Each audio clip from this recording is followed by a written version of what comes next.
Lunaseed es un juego muy particular. Este dungeon crawler en primera persona nace como un homenaje a los juegos Kingsfield y Shadow Tower, dos títulos desarrollados por la ya más que icónica From Software, en su época más primeriza dentro de la industria. Y es que estas dos inspiraciones tan específicas ayudan a identificar diversos aspectos que nos transmite el título. Más allá de las mecánicas básicas, el juego nos presenta ante múltiples escenarios sombríos, pero que de cierta manera son atrapantes. En estos es un verdadero gusto perderse y explorar. Así como se nos presenta también un apartado gráfico que es nostalgia pura y luce salido directo de una PlayStation 1. El título abre con una premisa simple pero efectiva. Se nos habla de que una noche en la que una criatura emergió del mar, esta expulsó un gas venenoso que sumió el mundo en una era de aislamiento y frivolidad. Durante esta época se creó un foso al que se desterraba todo criminal, enfermo o marginado. Es aquí donde aparece nuestro personaje, quien es una figura silenciosa que funciona como inserción del propio jugador. Un dato curioso es que en esta secuencia de inicio a nuestro personaje se le corta una de sus manos. Es por esto que a lo largo de la historia solo podremos utilizar un arma, ya que solo contamos con una extremidad con la que empuñarla. Una vez despertamos en el foso comienza lo que se convertirá en la mecánica insignia de este juego, la exploración. Esta se da por un entorno misterioso y laberíntico. Encontraremos nuestro primer arma, que no podría ser otra que una espada oxidada.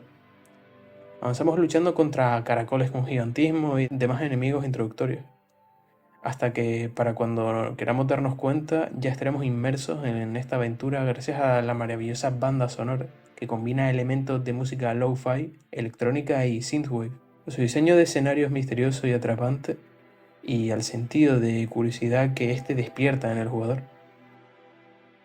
Mediante avanzamos en la historia, se nos introduce a un lore increíblemente complejo y con una infinita variedad de aristas, a unos personajes que desbordan carisma y a nuevas zonas, cada una con su propia esencia, pero que todas se sienten como una parte enorme y muy característica de esta enorme mazmorra que es el Gran Foso.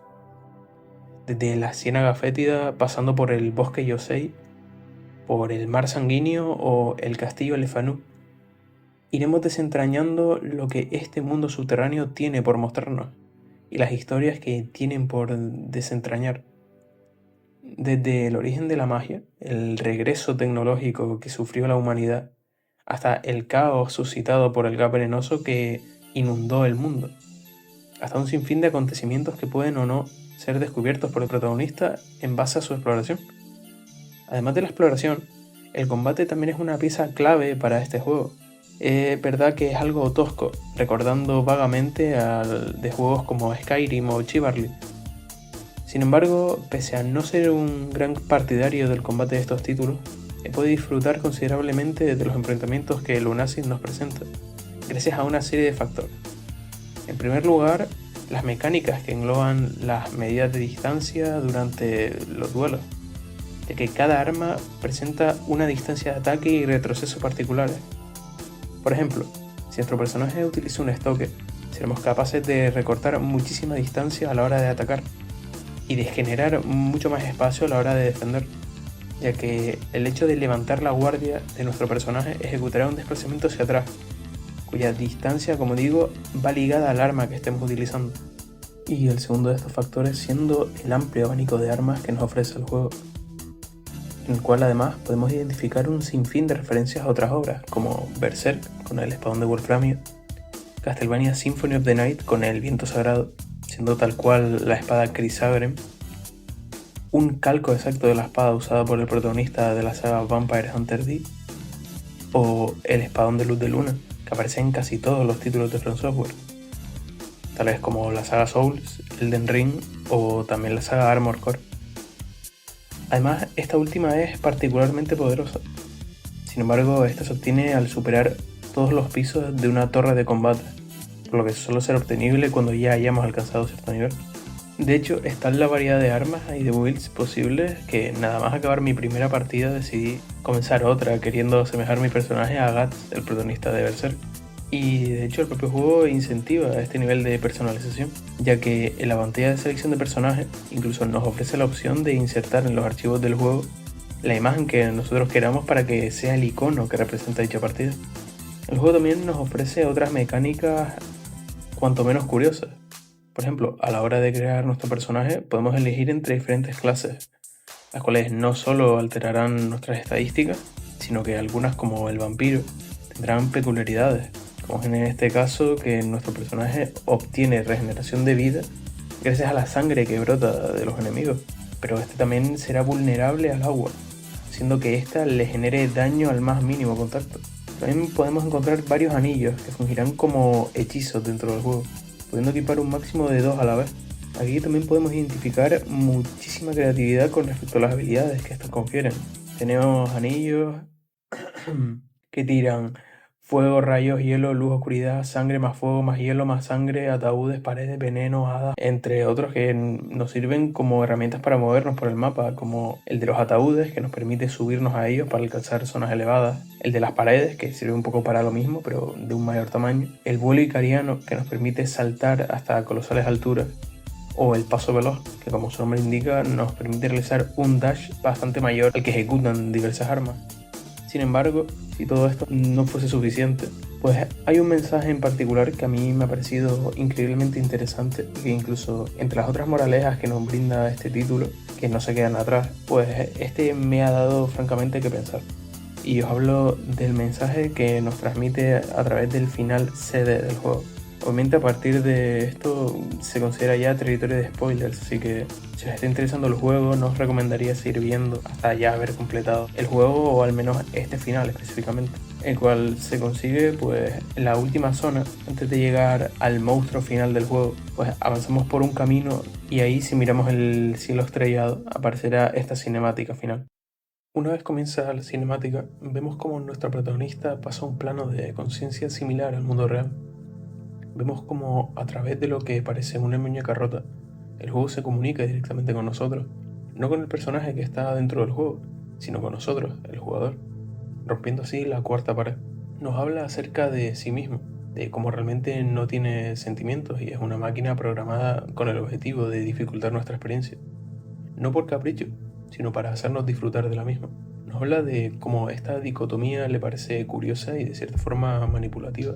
Ella busca complicarnos las cosas y nosotros anteponernos a ella. Sin embargo, esto al final es con el objetivo de hacernos sentir felices. Para eso fue programada, para representar un mundo complicado, aunque eventualmente superable. Pero, ¿qué hay más allá de este mundo? Y es que muchas veces las situaciones que se nos presentan en nuestro día a día parecen imposibles de superar. Es aquí donde esta máquina nos comenta que dentro de su programación se encuentra el fundamento de querer al jugador. Y como ésta sabe que fuera de ese mundo también hay un sentido de amor esperando por nosotros. Que este mundo, esta vida que hemos experimentado, nos acompañará fuera del onirismo implícito de esta. Para que cuando nuestra situación parezca inafrontable, recordemos que siempre habrá una forma de superar aquello que nos atormente. También nos dice que el juego no tiene créditos finales, ya que este no es el final. Porque mientras carguemos con nosotros la idea de este mundo onírico que nos ayuda de cierta manera a seguir adelante, pues no habrá un final cerrado por el mismo. Aquí el mensaje que se nos está dando es acerca del impacto que tiene la ficción en la vida de las personas. Y es que para mí esto resulta muy interesante.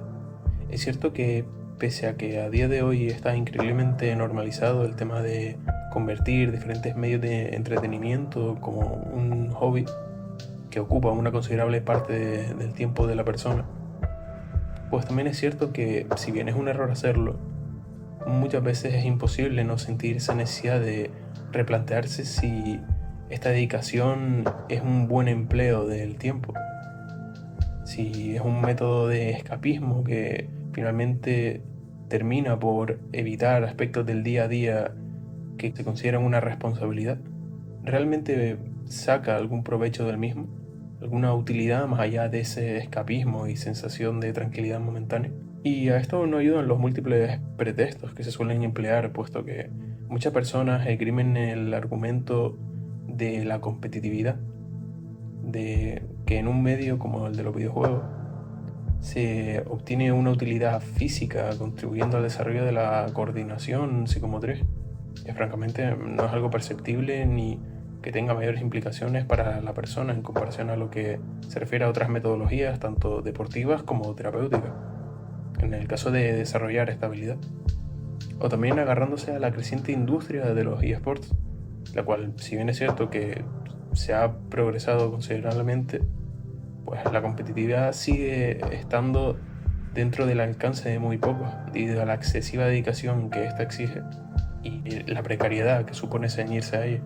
Es por esto que a mí personalmente me costaba, de cierta manera, buscarle una utilidad real a este medio de entretenimiento. Que, como digo, es cierto que no tiene por qué tener una utilidad intrínseca. La ayuda que supone a nivel disfrute personal, obviamente, es lo que uno ha de ver como primordial. Esto era más una cuestión personal, ya que si bien sabía que disfrutaba de sobremanera pues de recursos como películas, cómics, manga, anime o videojuegos, sentía que me gustaría que estos me llenasen tanto como a lo mejor un ámbito como el ejercicio físico, ya que le dedicaba más tiempo. Y por el otro lado, el ejercicio físico sentía que, pese a no tener una finalidad vital, no ser un factor que te resuelve la vida, pues inevitablemente tiene una gran carga para la persona y le saca un gran partido al ser, tanto a nivel de salud como de estética, como incluso psicológicamente. Con el paso del tiempo, mediante ir descubriendo obras que me llenasen más personalmente, fui entendiendo que esa utilidad relega en las múltiples experiencias que estos medios nos transmiten, que le dejan al usuario, que nos impregnan con una serie de mensajes y de paralelismos que cultivan la mente y alimentan el espíritu. Con esto no quiero sonar pretencioso, pero a lo que me refiero es que para mí lo importante de estas industrias es, más allá del disfrute momentáneo de evadir las presiones del día a día, para mí recae más en cómo estas nos hacen pensar, en los valores o moralejas que se transmiten a través de los personajes, las narrativas, los mensajes, incluso en el caso de los videojuegos, a través de la propia jugabilidad. Y es que, como os digo, yo soy muy aficionado a este mundillo, pero con Lunaseed fue la primera vez que vi exportado un concepto así. Además, mediante la ruptura de la cuarta pared, este se ve incluso más explícito y de forma inherente más accesible al jugador. Un mensaje tajante que nos dice que siempre nos llevaremos con nosotros una parte de estas experiencias. Nos llevamos esa obra que nos descubre unas reflexiones que contribuyen a una mejor percepción de nosotros mismos, o ese juego que nos enseña sobre la perseverancia y la convicción, que dudar es fracasar. Y pues la verdad que a día de hoy no solo me alegro enormemente de haber descubierto Lunaseed, sino también por haber visto reafirmado esto que siempre supe pero no era capaz de ver, que a la persona la construyen sus experiencias y sus convicciones. Por lo tanto, todo lo que alimente esto se convierte en un provecho que siempre resultará fructífero para el desarrollo de la misma.